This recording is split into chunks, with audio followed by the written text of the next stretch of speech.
नमस्कार दोस्तों मैं अभिषेक कर्ण एक बार फिर से आप सभी का कॉन्सेप्ट टाइम के इस ऑनलाइन प्लेटफॉर्म पर स्वागत करता हूं और उम्मीद करता हूं कि आप अपने घर पर स्वस्थ होंगे। दोस्तों एनसीईआरटी सीरीज़ में आज हम पहुंच गए हैं चैप्टर 5 पर और चैप्टर 5 का नाम है सेपरेशन ऑफ सब्सटेंसेस या पदार्थों का पृथक्करण। तो इसमें हम समझेंगे कि कैसे पदार्थ जो आपस में मिले हुए होते हैं उनको अलग किया जाता है। तो चलिए बिना वक्त गवाए चैप्टर की शुरुआत करते हैं और सबसे पहले हम फर्स्ट पैराग्राफ पढ़ेंगे कि कैसे हम पदार्थों को, जो दो पदार्थ आपस में मिले हुए होते हैं, उनको एक दूसरे से अलग करते हैं।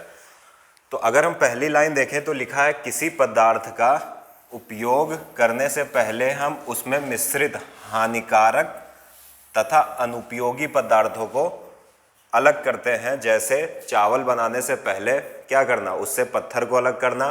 दाल बनाने से पहले उससे हम क्या करते हैं, दाल को बीनते हैं, उसके कड़ों को और जो भूसा होता है उसको अलग कर देते हैं। तो ये जो फर्स्ट लाइन है ये यही कह रही है कि हम क्या करते हैं, किसी भी पदार्थ का उपयोग करने से पहले उसमें जितने भी हानिकारक या अनुपयोगी चीज़ें होती हैं उनको अलग करते हैं। एग्जाम्पल दिया गया है कि चावल से पत्थरों को पृथक करना या चावल से पत्थरों को बीनना। कभी कभी हमें उपयोगी पदार्थों को भी पृथक करने की आवश्यकता होती है, जिनकी हम अलग से उपयोग करने की आवश्यकता समझते हैं। इसमें सेकंड में कहा गया कि ऐसा नहीं है कि हम उपयोगी पदार्थों में से कुछ अनुपयोगी पदार्थों को ही हमेशा अलग करते हैं। कभी कभी ऐसी परिस्थिति उत्पन्न हो जाती है कि हमें दो उपयोगी चीज़ों को एक दूसरे से अलग करना पड़ता है। और बहुत अच्छा एग्जाम्पल दिया गया है कि दूध से मक्खन को अलग करना। अब दूध से मक्खन इसलिए नहीं अलग किया जाता है कि मक्खन अशुद्धि है, आप इसको उठाकर फेंक देंगे। दूध से मक्खन इसलिए इस्तेमाल किया जाता है ताकि दूध का अलग इस्तेमाल हो सके और मक्खन का अलग इस्तेमाल हो सके। तो ये समझ लीजिए कि जो भी हम पदार्थों का पृथक्करण करते हैं या सेपरेशन करते हैं, उन दोनों में पहली चीज़ क्या होती है, कभी कभी हम उससे क्या करते हैं, इम्प्योरिटीज़ या अशुद्धियों को अलग करते हैं। कभी कभी अशुद्धियों को अलग नहीं करते हैं, बल्कि दो पदार्थों को जो दोनों अलग अलग उपयोगी हैं उनको अलग करने का प्रयास करते हैं। अब जो आगे हम इस चैप्टर में देखेंगे वो हम देखेंगे मेथड ऑफ सेपरेशन, या इसी को हम कहते हैं पृथक्करण की विधियां। मतलब कि पदार्थों को अलग करने की या पदार्थों से अशुद्धियों को अलग करने की कौन कौन से मेथड्स हैं, कौन कौन सी विधियां हैं। तो चलिए अगर हम पहली विधि पर आए तो इसमें लिखा हुआ है हैंड पिकिंग या हस्त चयन। अब हस्त चयन या हैंड पिकिंग से एक चीज़ तो समझ में आ रही है कि हम जो भी करेंगे हाथ से करेंगे। अब कैसे करते हैं ये समझिए। इस विधि का उपयोग गेहूं, चावल तथा दालों से कुछ बड़े मिट्टी के कणों, पत्थरों तथा भूसे को पृथक करने के लिए किया जाता है। एग्जाम्पल, जब भी आप कभी दाल बनाते हैं या चावल बनाते हैं तो पहले क्या करते हैं, आप दाल चावल में हस्त चयन विधि द्वारा उसको बनाने से पहले क्या करते हैं, जो उसके बड़े कण या पत्थर या भूसी उसमें होती है उसको हाथ से बीनकर अलग कर लेते हैं। और ये वही चीज़ है, हैंड पिकिंग वही है। अब लेकिन ये हैंड पिकिंग कब की जाती है ये जानना बहुत ज़रूरी है कि हम हस्त चयन विधि का प्रयोग कब करते हैं। जब बहुत अधिक नहीं होती है अशुद्धियों की मात्रा। लिखा हुआ है ऐसी अशुद्धियों की मात्रा प्रायः बहुत अधिक नहीं होती, इसलिए हस्त चयन द्वारा, ये द्वारा गलत लिखा हुआ है, पदार्थों को पृथक करना एक सुविधाजनक विधि है। जब किसी पदार्थ में अशुद्धियों की मात्रा ज़्यादा नहीं हो तो हम उसे हस्त चयन या हाथ से बीनकर ही अलग कर सकते हैं। लेकिन जब बहुत अधिक मात्रा में क्या हो, बहुत अधिक मात्रा में अशुद्धियाँ हो, या हम ये कह दें कि बहुत अधिक मात्रा में दो पदार्थ मिले हों, तो उन्हें फिर हस्त चयन विधि से पृथक नहीं किया जा सकता है।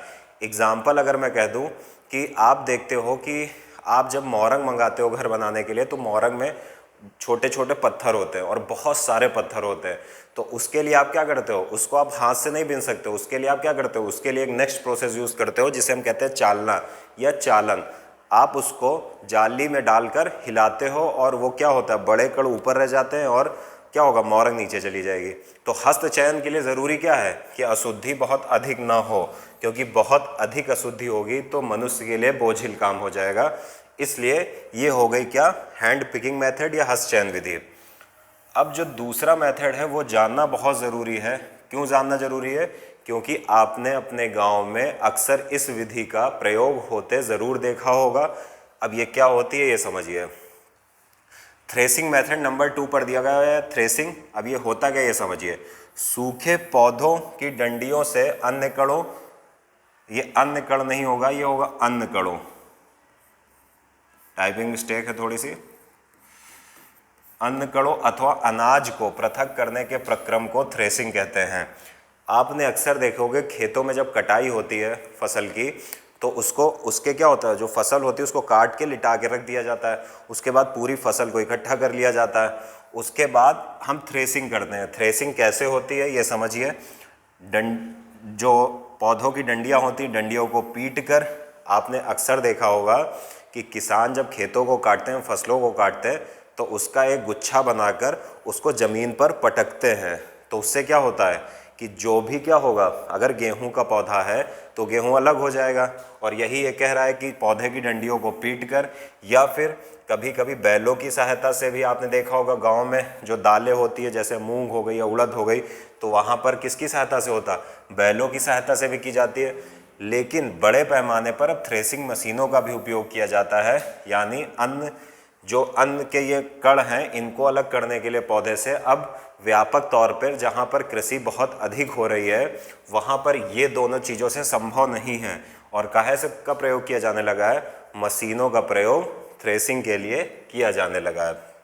अब तीसरा अगर हम मेथड देखें, हमने क्या क्या देख लिया, हमने हैंड पिकिंग देख लिया सेपरेशन में, पृथक्करण में, उसके बाद हमने थ्रेशिंग देख लिया। अब अगर हम तीसरा मेथड देखें तो इसे हम कहते हैं विनोइंग, हिंदी में कहेंगे निष्पावन। अब ये निष्पावन क्या होता है, कभी कभी आपने देखा होगा कि जब आप थ्रेसिंग कर लेते हो तो जो भी आपको अन्न कण प्राप्त होते हैं, चाहे वो गेहूं हो या कुछ और हो, तो उसके साथ बहुत सारे महीन भूसे के कण भी होते हैं और बहुत सारे छोटे छोटे खरपतवार भी आ जाते हैं।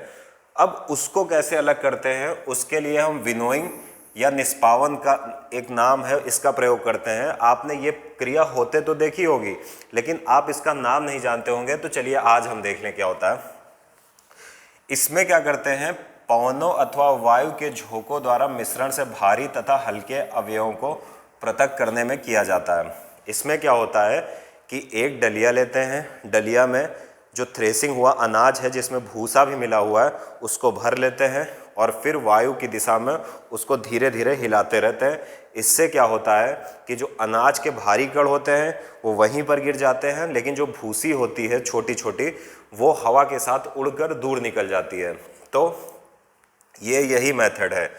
और आगे लिखा है कि साधारणतया किसान इस विधि का उपयोग हल्के भूसे को भारी अन्य कणों से पृथक करने के लिए करते हैं। हमने पीछे देखा, मैंने बताया कि जब डलिए से ऐसे धीरे धीरे हिलाते जाएंगे तो जो अन्य कण होंगे, जो भारी होंगे, वो क्या होगा, किसान के पास ही गिर पड़ेंगे, और जो भूसा होगा, जो हल्का होगा, वो वायु के साथ, पवन के साथ आगे निकल जाएगा।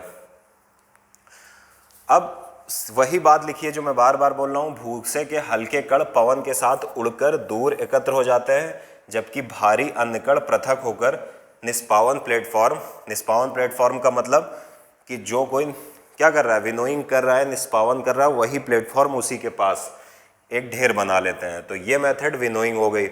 अब अगर दूसरा, इसके बाद चौथा सेपरेशन मेथड देखें, तो ये आपने अपने दैनिक जीवन में यूज़ भी किया होगा, सीविंग, या इसी को हम बोलते हैं चालन।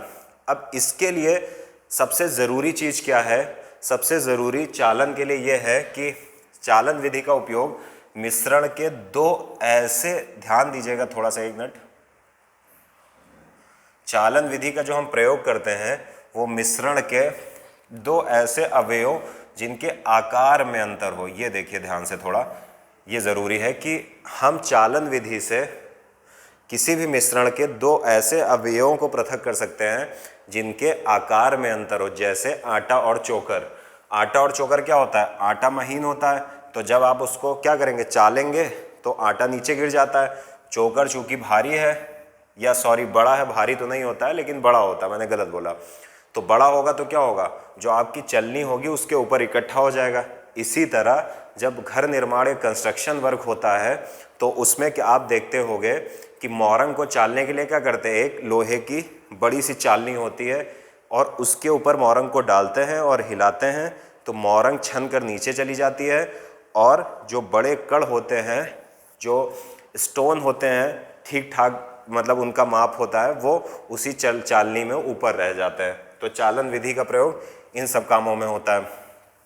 अब अगर हम पांचवी पर आ जाएं तो पांचवे में 3 प्रोसेस दी गई हैं। चूंकि तीनों एक दूसरे से जुड़ी हुई हैं, इसलिए इनको एक साथ देख लेते हैं तो ज़्यादा बेहतर है।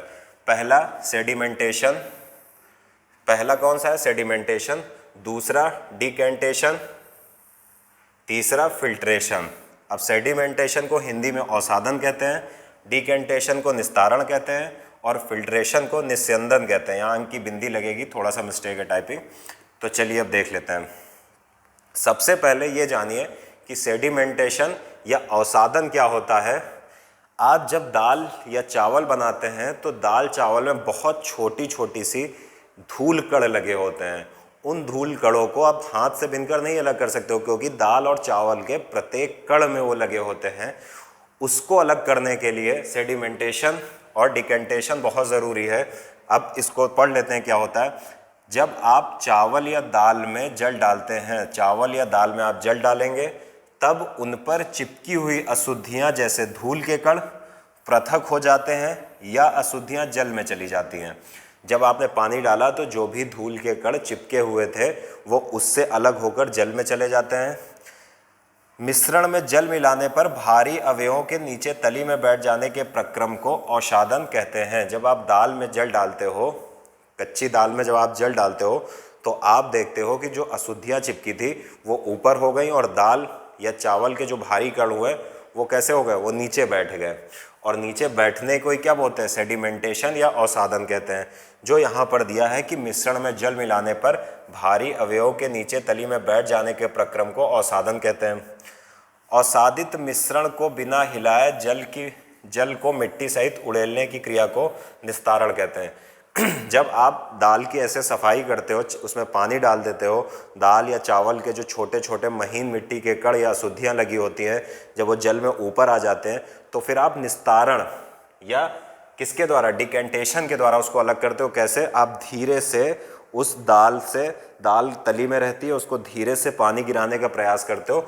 इसी को बोलते हैं निस्तारण या डिकेंटेशन।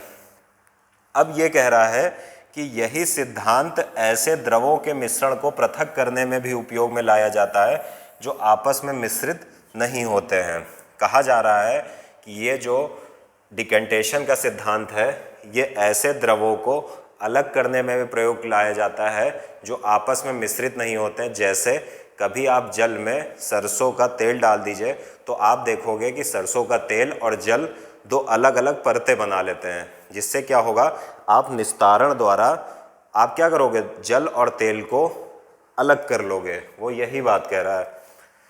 उदाहरण लिखा हुआ है, तेल तथा जल को उनके मिश्रण से इसी विधि द्वारा पृथक किया जा सकता है। यानी तेल और जल चूँकि एक दूसरे में मिश्रित नहीं होते हैं, हमने पिछले चैप्टर में भी पढ़ा है, वो क्या होते हैं? अलग अलग अपनी एक परत बना लेते हैं, इसलिए उनको निस्तारण विधि द्वारा अलग किया जा सकता है। अब तीसरे मेथड पर आते हैं कि आखिर ये फिल्ट्रेशन क्या होता है। तो द्रव में से ऐसे अघुलनशील ठोस को अलग करने की विधि को फिल्ट्रेशन कहते हैं, जो घुलते नहीं है। उसमें कहते हैं द्रव में से अघुलनशील ऐसे ठोस जो द्रव में घुलते नहीं हैं, जिन्हें हम कह सकते हैं अघुलनशील हैं। यहाँ द्रव में से अघुलनशील ठोस को अलग करने की विधि को निस्तारण या फिल्ट्रेशन कहते हैं। जैसे चाय से चाय की पत्तियों को पृथक करना। आप चाय कैसे बनाते हो? पानी में चाय की पत्ती डालते हो, उसको उबालते हो, जब चाय बन जाती है तो आप उसको क्या करते हो? छन्नी की सहायता से आप उसको छान लेते हो। तो चाय की पत्ती क्या हुई? चाय में घुल नहीं रही है, मतलब अघुलनशील है, उसको अलग करना है। तो उसको कैसे अलग करेंगे? फिल्ट्रेशन या छानने की प्रक्रिया के द्वारा। इसका एक और अच्छा एग्जाम्पल है पनीर बनाना। पनीर को जो हम बनाते हैं उसमें भी किस प्रक्रिया का प्रयोग होता है? फिल्ट्रेशन या निस्तारण प्रक्रिया का प्रयोग होता है। कैसे? ये समझिए। आप पनीर कैसे बनाते हो? आप पनीर बनाने के लिए दूध में नींबू डालते हो और उसके पश्चात नींबू निचोड़ दोगे आप दूध में, उसके बाद दूध को आप गर्म करोगे। तो जब नींबू निचोड़ने के बाद आप दूध को गर्म करते हो तो दूध फट जाता है और दूध दो भागों में डिवाइड हो जाता है। एक तो वो फटा हुआ जमा हुआ भाग जो सॉलिड फॉर्म में होता है, दूसरा लिक्विड फॉर्म में होता है। फिर आप क्या करते हो, एक कपड़े की सहायता से उसको छान लेते हो तो लिक्विड पार्ट नीचे चला जाता है और सॉलिड पार्ट ऊपर रह जाता है और उसी से पनीर का निर्माण होता है। तो फिल्ट्रेशन का जो मेथड है पनीर निर्माण में इसी का प्रयोग किया जाता है। अब जो आगे है इसे हमको विस्तार में जब हम एनसीईआरटीज़ ज्योग्राफी की कवर करेंगे तो उसमें पढ़ना है, लेकिन अभी थोड़ा सा अगर आ गया है तो छोड़ने के बजाय इसको थोड़ा सा समझ लेते हैं। कहा गया है कि वाष्पन या इवेपोरेशन, बचपन से आप पढ़ते रहते हो कि वाष्पन क्या होता है, चलिए यहाँ पर समझ लेते हैं। अच्छा एक चीज़ समझ लीजिए, यहाँ पर जो आपको कंडेंसेशन या इवेपोरेशन, वाष्पन या संघनन दिखेगा वो मुख्यतः साइंस की दृष्टि से हमें देखना है, लेकिन जब हम एनसीईआरटीज़ जो ज्योग्राफी की हैं उसमें आएंगे तो उसमें हमको क्लाइमेट की दृष्टि से देखना है, जलवायु की दृष्टि से देखना है, मौसम की दृष्टि से देखना है। तो चलिए वाष्पीकरण या वाष्पन की बात कर लें तो जल को क्या लिखा है, जल को उसमें वाष्प में परिवर्तन करने की प्रक्रिया को वाष्पन कहते हैं। यानी जल क्या है, लिक्विड फॉर्म है, और वाष्प क्या है, जल की गैस फॉर्म है। तो लिक्विड को गैस में परिवर्तित करने की प्रक्रिया को वाष्पन कहते हैं। जहाँ पर जल होता है वाष्पन की प्रक्रिया निरंतर चलती रहती है। क्या मतलब हुआ कि जो जल है हमारी पृथ्वी पर, जब सूर्य की किरणें उस पर पड़ती हैं तो उसका वाष्पीकरण होता रहता है और वो जल वाष्प जलवाष्प बनकर ऊपर जाता रहता है। अब ये कहा गया है जल तथा नमक को पृथक करने के लिए वाष्पन की प्रक्रिया का उपयोग किया जाता है। अगर आपको जल से मान लेते हैं समुद्र के जल जिसमें बहुत सारे साल्ट्स या लवण होते हैं, उनसे आपको क्या करना है, नमक निकालना है, तो कैसे निकालोगे, आप क्या करोगे, आप समुद्र के जल को लोगे और उस पर क्या करोगे, उसका ताप बहुत ज़्यादा बढ़ा दोगे, और ताप जब बहुत ज़्यादा होगा तो क्या हो जाएगा, समुद्र का जल का वाष्प में परिवर्तन होने लगेगा। क्यों, क्योंकि जल से जलवाष्प तभी बनता है जब जल को एनर्जी दी जाए, हीट एनर्जी दी जाए। तो यहाँ पर क्या होगा कि जल से नमक को कैसे पृथक करेंगे, अगर किसी जल में नमक है तो हम जल का इवेपोरेशन या वाष्पीकरण ताप देकर करवा देंगे, तो जो बर्तन में हमारे शेष बचेगा वो साल्ट्स बचते हैं, और उन साल्ट से क्या होगा, उन साल्ट से बहुत सारे साल्ट्स होंगे, उसमें से नमक को हम अलग कर लेंगे। तो ये यही कह रहा है। अब समुद्र से नमक कैसे बनता है, ये बड़ी अच्छी चीज़ दी गई है जानने के लिए कि आखिर जो नमक हम यूज़ करते हैं वो समुद्र से कैसे बनता है। चलिए देख लेते हैं। समुद्र के जल में अत्यधिक मात्रा में लवण मिश्रित होते हैं, उन्हीं लवण साल्ट में साधारण नमक भी होता है। समुद्र के जल में बहुत सारे साल्ट्स होते हैं और उन्हीं साल्ट्स में साधारण नमक भी होता है।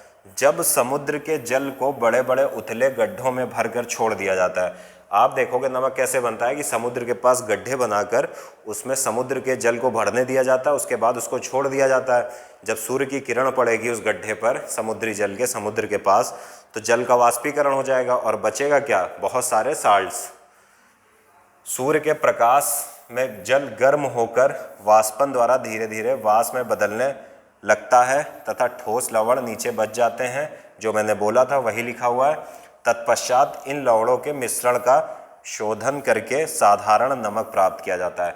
जब जल का वाष्पीकरण गड्ढों से हो जाएगा तो शेष बहुत सारे साल्ट्स बचेंगे और उनका फिर क्या होगा, उनका शोधन करके साधारण नमक प्राप्त कर लिया जाएगा। अब जो नेक्स्ट है वो है कंडेंसेशन या संघनन।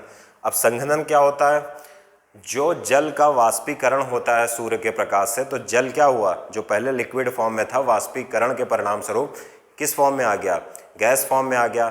अब ये जो वाष्प ऊपर गई है ये गैस फॉर्म में है, इसके फिर से लिक्विड फॉर्म में या जल बनकर या वर्षा के द्वारा नीचे आने को क्या बोलते हैं, कंडेंसेशन बोलते हैं। यानी जल वाष्प का फिर से किस में परिवर्तन, इससे क्वेश्चन भी आगे होगा।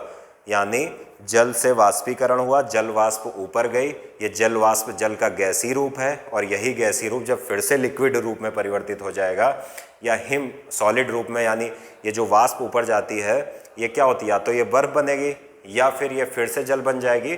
तो इसी को क्या बोलते हैं, कंडेंसेशन बोलते हैं क्लाइमेट की दृष्टि से। चलिए यहाँ भी देख लेते हैं, थोड़ा सा बहुत ज़्यादा अंतर नहीं होता है, बस वहाँ पर थोड़ा हमारा सोचने का जो दायरा होता है व्यापक होता है।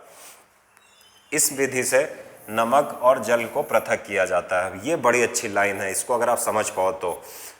हमने पीछे पढ़ा कि अगर हमको समुद्री जल से नमक, सिर्फ नमक चाहिए, हमें समुद्री जल नहीं चाहिए, तो हम क्या करेंगे, उसको गर्म करेंगे, वाष्पीकरण करवा देंगे।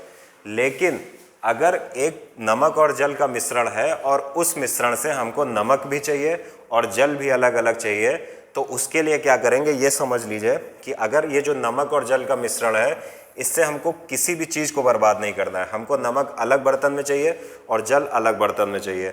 तो ये कैसे करेंगे ये समझिए। इसमें जो लिखा हुआ है, जो एग्जाम्पल दिया, बड़ा अच्छा एग्जाम्पल है कि नमक और जल के घोल को केतली में भरकर गर्म कीजिए। नमक और जल का जो घोल है उसको एक केतली में, चाय वाली केतली में भर दीजिए और उसको गैस पर चढ़ा दीजिए और उसको खूब तेज गर्म करिए।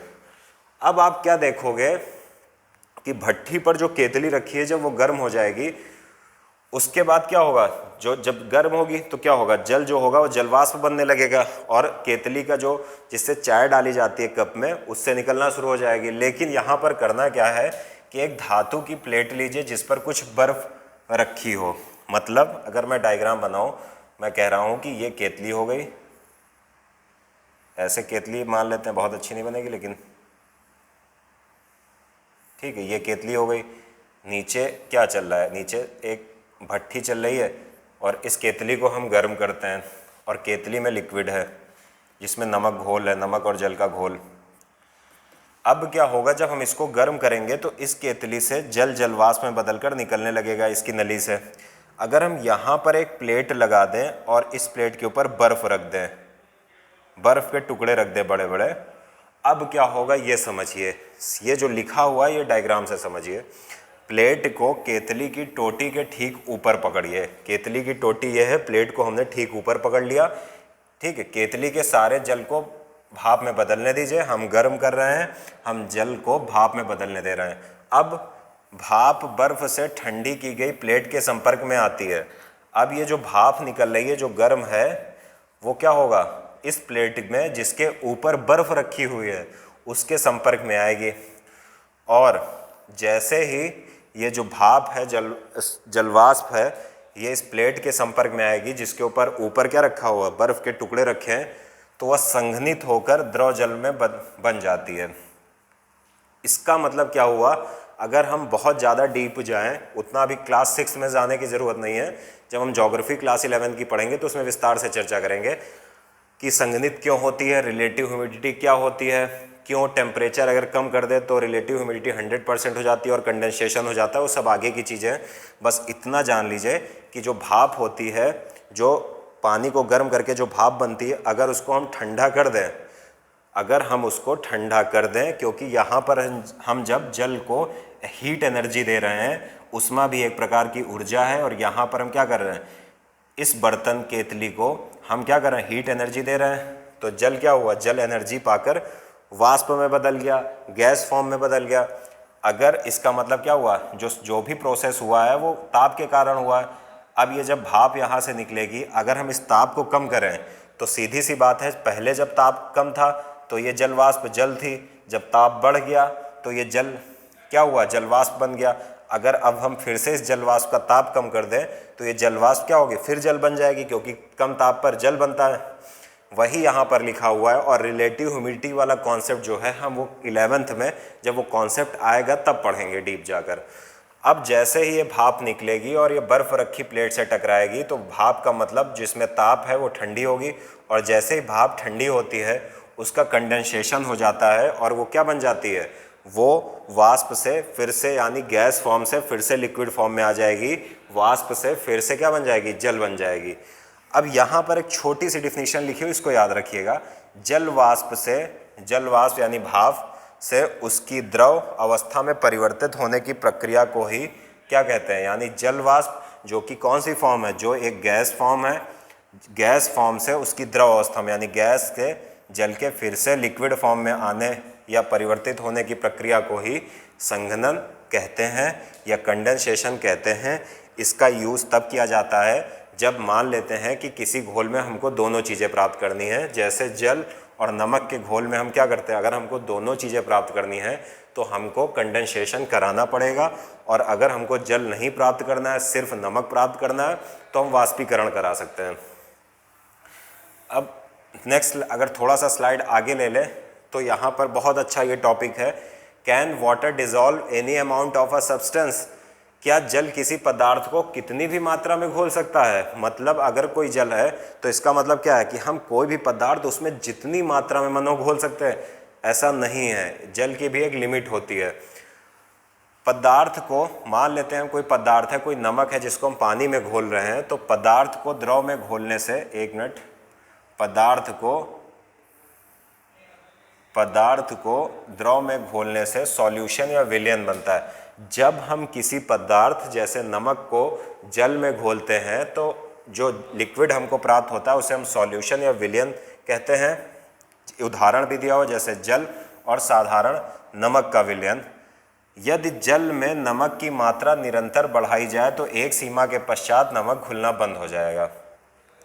कह रहा है कि अगर जो हमने घोल बनाया है जल और नमक का, उसमें लगातार हम एक एक चम्मच करके नमक की मात्रा बढ़ाते रहें तो एक ऐसी सीमा आएगी जिससे नमक घुलना बंद हो जाएगा, और जो हम एक्स्ट्रा नमक डालेंगे वो घुलने के बजाय उसी जल की तली में जाकर बैठ जाएगा।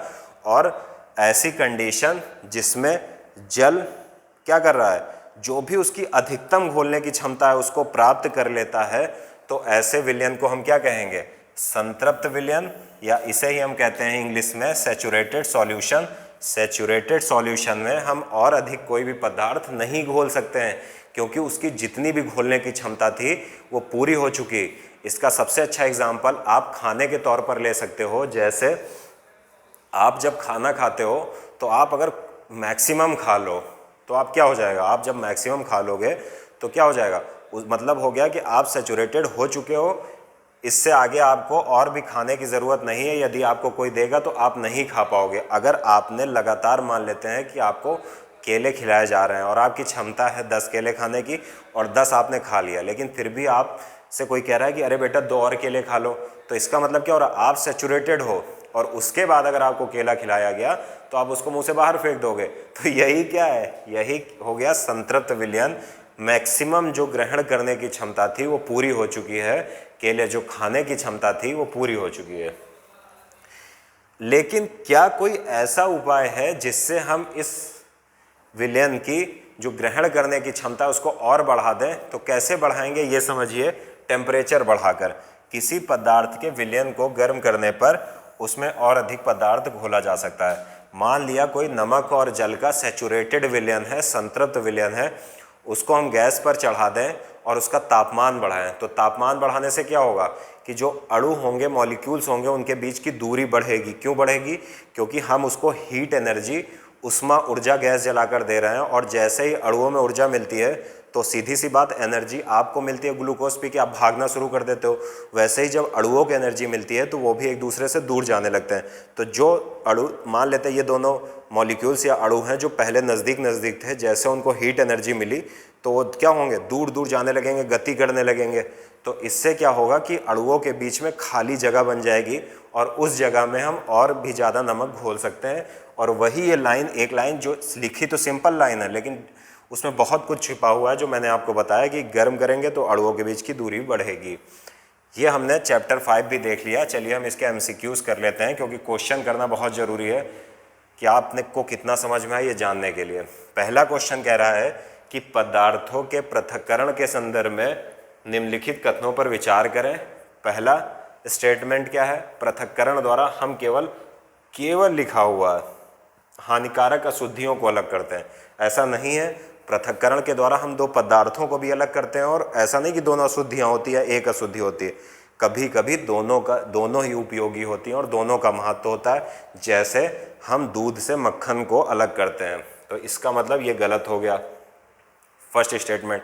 सेकंड कह रहा है पृथक्करण द्वारा उपयोगी पदार्थों को भी पृथक किया जा सकता है, सही है, यानी इसका आंसर बी हो गया। नेक्स्ट आते हैं हम। नेक्स्ट क्वेश्चन कह रहा है कि थ्रेसिंग के अंतर्गत अन्न कणों को अलग किया जाता है। सीधी सी बात है, थ्रेसिंग मैंने बताया कि जो गेहूं के पौधे जब सूख जाते हैं उनको हम काटते हैं, तो उससे अलग करने के लिए या तो हम उसको हाथ से पीटते हैं या फिर हम क्या करते हैं, हम उस पर बैलों के द्वारा बैलों को चलवाते हैं जिससे उनकी कुटाई हो जाती है, या फिर थ्रेसिंग मशीन का प्रयोग करते हैं। तो थ्रेसिंग के अंतर्गत अन्न कणों को अलग किया जाता है। अब इसमें पूछा गया किन किन मेथड से किया जाता है। पौधे और डंडियों को पीटकर, सही है। बैलों की सहायता से, सही है। थ्रेसिंग मशीन के द्वारा, सही है। इसका मतलब कौन सा सही है? ए, बी, सी। वहाँ थोड़ा सा मिस्टेक होगा, सभी सही है इसके ऑप्शन। अगर हम 3 आए, 3 में लिखा है, इसमें पहले से ही आंसर सही दिया हुआ है, फिल्ट्रेशन। पनीर के निर्माण में किस विधि का प्रयोग किया जाता है? वाष्पन अलग हो गया, अवसादन अलग हो गया, निस्तारण जो जल छानकर अलग कर देते थे, नहीं। निस्यंदन या फिल्ट्रेशन। मैंने बताया कि पनीर में दूध को गर्म करने से पहले नींबू निचोड़ देते हैं, उसके बाद दूध को गर्म करते हैं। जब नींबू निचोड़ने के बाद दूध को गर्म करेंगे तो दूध फट जाएगा, जिससे उससे सॉलिड भाग अलग हो जाएगा, लिक्विड भाग अलग हो जाएगा। फिर उसको एक कपड़े की सहायता से निस्यंदन उसका कर लेंगे और फिल्ट्रेशन कर लेंगे, और कपड़े में पनीर का निर्माण होता है। तो इसका मतलब निस्यंदन मेथड द्वारा करते हैं। अब हमने संघनन को थोड़ा अच्छे से समझा, तो संघनन से एक क्वेश्चन बनता है, कंडेंसेशन के अंतर्गत परिवर्तन होता है, संघनन के अंतर्गत परिवर्तन होता है। वाष्पीकरण क्या होता है? जल का जलवाष्प में बदलना। वो जलवाष्प ऊपर जाती है, जलवाष्प यानी गैस फॉर्म है, और जब यही जलवाष्प या जल का जो गैसीय रूप है फिर से जलीय फॉर्म में बदलता है तो उसे क्या बोलते हैं? उसे हम कंडेंसेशन बोलते हैं, यानी जलवाष्प का द्रव में बदलना। गैस का जलवाष्प, गैस है, का द्रव में बदलना ही क्या कहलाता है? कहलाता है कंडेंसेशन। अब एक बात याद रखिएगा कि जब जल वाष्प ऊपर जाती है और कभी कभी संवहन, चलिए वो ज्योग्राफी का टॉपिक आ जाएगा कि कन्वेक्शनल करंट के साथ जल वाष्प बहुत ऊपर चली जाती है बहुत तेज से, तो वो जल वाष्प सॉलिड में बदल जाती है, और वही फॉर्म हमें किस रूप में गिरता है? नीचे ओलो के रूप में गिरता है। आगे की क्लास में पढ़ेंगे, घबराइएगा नहीं। अब 5th जो कह रहा है कथन, वो कह रहा है विलयन के संदर्भ में निम्न कथनों पर विचार करिए। विलयन किसे बोलते हैं? जब हम किसी पदार्थ को जल में घोलते हैं तो उसे सॉल्यूशन या विलयन कहते हैं। एग्जाम्पल, जब हम नमक को जल में घोलते हैं तो विलयन बनता है।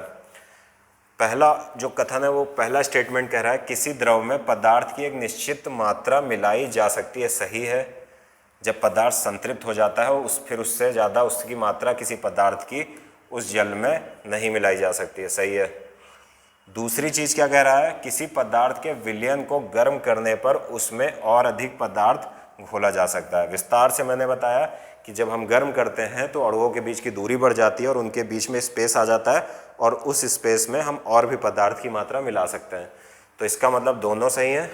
तो ए, बी, सी, ये टाइपिंग थोड़ा सा मिस्टेक है, 1 और 2 दोनों सही हैं। तो चलिए, हमने आज कौन सा चैप्टर कवर किया? आज हमने चैप्टर 5 भी कंप्लीट कर लिया है। इससे पहले की क्लास तक हमने चैप्टर 1, 2, 3 और 4 किया था, और आज जैसा उम्मीद थी मुझे कि चैप्टर 5 में करवा ही दूंगा, और हो भी गया। इसके जो PDF फॉर्म में नोट्स हैं ये आपको हमारे Telegram channel concept time official पर मिल जाएंगे। तो ये पूरा चैप्टर है सेपरेशन ऑफ सब्सटेंसेस या पदार्थों का पृथक्करण। तो उम्मीद है कि ये वीडियो आपके लिए लाभप्रद हो रही होंगी। यदि आपको ये चैप्टर समझ में आ रहे हैं और आपको पसंद आ रहा हो या समझ में आ रहा हो तो खुद भी वीडियो को लाइक करिए, चैनल को सब्सक्राइब करिए और अधिक से अधिक लोगों को शेयर करिए, ताकि आपके साथ कुछ ऐसे लोग जिन्हें इसकी उपयोगिता होनी चाहिए जिनके जीवन में, और जो इसका बहुत अच्छे से यूज़ कर सकते हैं, वे भी इसका लाभ उठा सकें। थैंक यू, नमस्कार।